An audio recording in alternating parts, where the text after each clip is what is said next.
بسم اللہ الرحمن الرحیم۔ ابو طلحہ زید بن سہل بخاری کو جب پتہ چلا کہ سلیم بنت ملحان نجاریہ کے خاوند کا انتقال ہو گیا ہے اور وہ بیوہ ہو گئیں۔ سلیم ایک پاک دامن، عقل مند اور حد سے زیادہ حسین و جمیل عورت تھی۔ ابو طلحہ زید بن سہل بخاری کے دل میں آیا کہ سلیم بہت ہی حسین و جمیل اور پاک دامن عورت ہے، میں اس کے ساتھ نکاح کر لوں، ان کو نکاح کا فوراً پیغام بھجوا دوں، ایسا نہ ہو کہ کوئی اور ان کو مجھ سے پہلے نکاح کا پیغام بھجوا دے۔ اگر میں نے نکاح کا پیغام نہ بھجوایا تو میں اس پاک دامن اور سلیقہ مند عورت سے نکاح کرنے سے محروم رہ جاؤں گا۔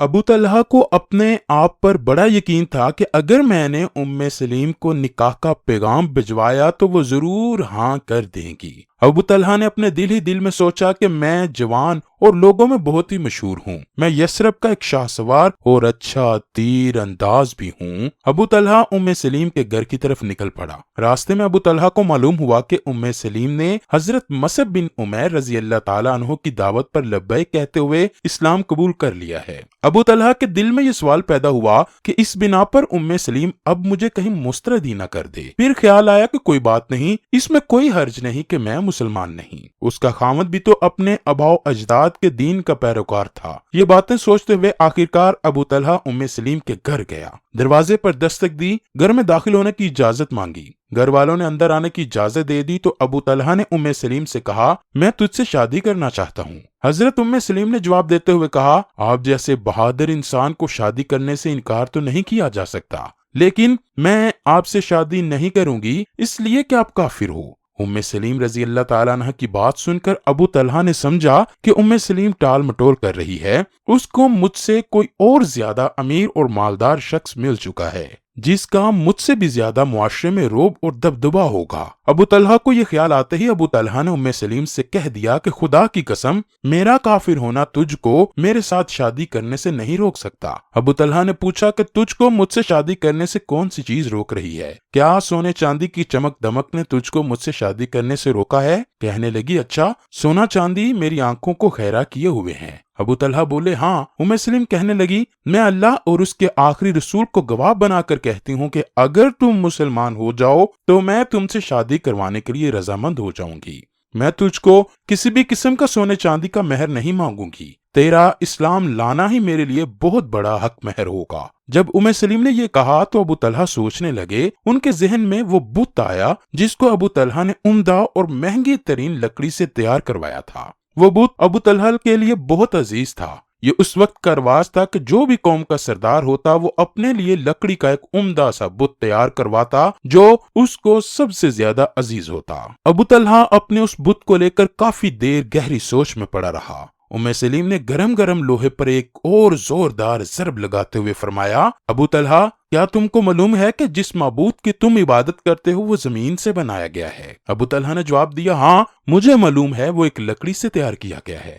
سلیم رضی اللہ تعالیٰ عنہ نے کہا، تم کو شرم نہیں آتی کہ تم ایک درخت کی لکڑی کو اپنا خدا بنا بیٹھے ہو، اس کی عبادت کرتے ہو اور دوسری طرف اسی درخت کی لکڑی کو آگ میں بھی جلاتے ہو، اس درخت کی دوسری لکڑیوں کو جلا کر کھانے کے لیے کھانا تیار کرتے ہو؟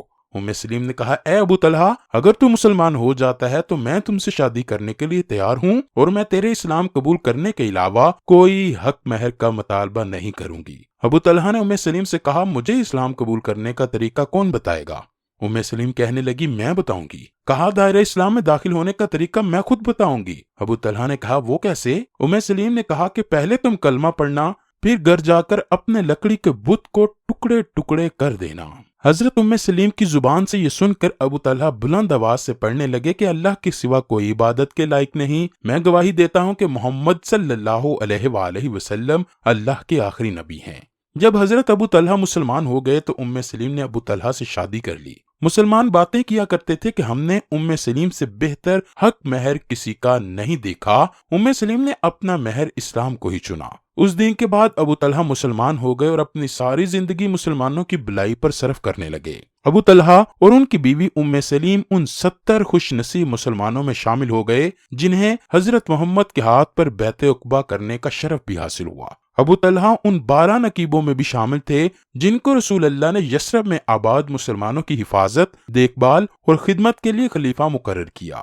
حضرت ابو طلحہ حضرت محمد کے ساتھ بہت سے غزوات میں بھی شریک ہوئے، انہوں نے رسول اللہ کے ساتھ بہت سی مشکلات کا سامنا بھی کیا، لیکن ان کو سب سے بڑی آزمائش غزوہ احد میں پیش آئی۔ حضرت ابو طلحہ رسول اللہ صلی اللہ علیہ وآلہ وسلم کی محبت میں دیوانے ہو چکے تھے۔ ابو طلحہ کا ہر وقت یہی دل کرتا کہ وہ رسول اللہ کو دیکھتے رہیں، ان کے سامنے بیٹھ کر ان کی باتیں سنیں۔ حضرت ابو طلحہ جب بھی فارغ ہوتے تو وہ رسول اللہ کے پاس چلے آتے، حضرت محمد کو پیار بھرے الفاظ میں یوں فرمایا کرتے، اے اللہ کے رسول، میری جان و مال عزت آپ پر قربان ہو۔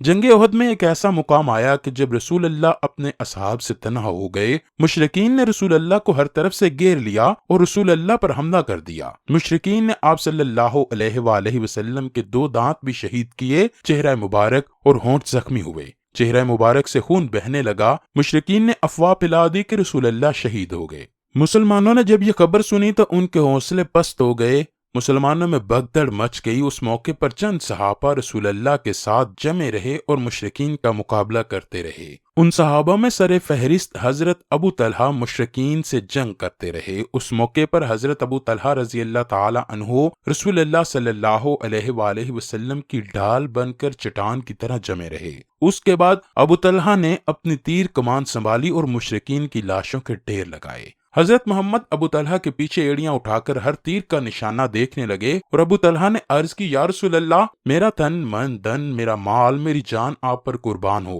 میرے جسم کا ایک ایک حصہ آپ پر نثار ہو۔ آپ دشمن کی طرف اس طرح نہ دیکھیں، خطرہ ہے کہ مشرکین آپ کو کوئی نقصان نہ پہنچائے۔ حضرت ابو طلحہ کافی دیر تک رسول اللہ کا دفاع بھی کرتے رہے، یہاں تک کہ آپ کی 3 کمانیں بھی ٹوٹ گئیں۔ مشرکین کی لاشوں کے ڈھیر نظر آنے لگے۔ پھر جب جنگ ختم ہوئی تو اس موقع پر جس طرح ابو طلحہ اللہ کی راہ میں جان قربان کرنے پر سخی تھے، اسی طرح اللہ کی راہ میں مال و دولت خرچ کرنے میں سخاوت کیا کرتے۔ حضرت ابو طلحہ کا مدینے میں ایک بہت ہی عمدہ کھجور اور انگور کا باغ تھا، جس کی مثال نہیں ملتی۔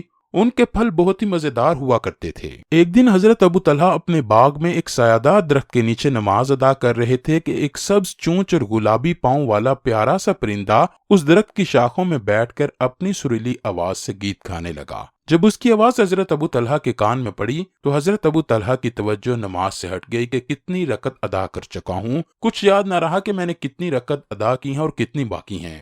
نماز سے فارغ ہو کر سیدھے رسول اللہ صلی اللہ علیہ وآلہ وسلم کی بارگاہ میں حاضر ہوئے اور انہیں سارا ماجرا سنایا کہ میں باغ میں نماز ادا کر رہا تھا، تبھی ایک خوبصورت پرندہ آیا اور اس کی آواز اتنی اچھی تھی کہ میں اپنی نماز کی رکعت بھول گیا۔ حضرت ابو طلحہ نے عرض کی، اے اللہ کے نبی، گواہ رہیے، میں نے اپنا سب سے پیارا باغ اللہ کی راہ میں وقف کر دیا، آپ جہاں چاہیں اس باغ کو وقف کر دیں۔ تو حضرت ابو طلحہ نے ایک مجاہد کی طرح ساری زندگی گزاری۔ جب ابو طلحہ کا وصال ہوا تب بھی حضرت ابو طلحہ روزے کی حالت میں اور جہاد کے سفر میں تھے۔ ابو طلحہ رسول اللہ کے وصال کے بعد 30 سال تک حیات رہے۔ عیدین کے علاوہ کبھی بھی آپ نے روزہ نہیں چھوڑا، لمبی زندگی پائی، بڑھاپے میں بھی اللہ کی راہ میں جہاد کرتے رہے۔ تیسرے خلیفہ حضرت عثمان غنی کے دور خلافت میں مسلمانوں نے ایک جنگ کے سلسلے میں بحری سفر کو چنا تو حضرت ابو طلحہ بھی لشکر کے ساتھ جانے کو تیار ہوئے۔ بوڑھے باپ کو دیکھ کر بیٹوں نے کہا، ابا جان، اللہ آپ پر رحمت کرے، آپ نے رسول اللہ، ابو بکر، عمر اور علی کے ہمراہ مشرکین کے ساتھ بے شمار جنگیں لڑی ہیں، قربان جائیں ایسی اولاد پر۔ انہوں نے کہا، ابا جان، اب آپ آرام فرمائیے، اب ہماری باری ہے، ہم آپ کی جگہ اللہ کی راہ میں لڑنے کے لیے جاتے ہیں۔ بیٹوں کی بات سن کر باپ کہنے لگا، بیٹو سنو، اللہ کا فرمان ہے، ہلکے اور بوجھل نکل کھڑے ہوں اور اپنے مال و دولت اور جان کو اللہ کی راہ میں خرچ کرو، اس میں ہم سب کو جہاد کے لیے نکلنے کا حکم ہے۔ عمر کی تو کوئی قید ہی نہیں اور لشکر اسلام کے ساتھ جہاد کے لیے روانہ ہو گئے۔ اسلامی لشکر سمندر میں سفر کر رہا تھا کہ راستے میں ہی حضرت ابو طلحہ اپنے خالق حقیقی سے جا ملے۔ مسلمان حضرت ابو طلحہ کو دفن کرنے کے لیے کسی جزیرے کی تلاش میں تھے کہ لشکر کو 7 دن کے بعد ایک جزیرہ نظر آیا۔ 7 دن کے بعد حضرت ابو طلحہ کی نعش مبارک ایسی تھی جیسے ابھی سوئے ہوں۔ سمندر کے دامن میں اہل خانہ اور وطن سے دور، خاندان اور گھر سے دور حضرت ابو طلحہ رضی اللہ تعالیٰ عنہ کو دفنایا گیا۔ یہ دوری حضرت ابو طلحہ کو کوئی نقصان نہ دے گی کیونکہ یہ اللہ کے بہت قریب ہیں۔ اللہ ان پر اپنی رحمتوں کی برسات فرمائے۔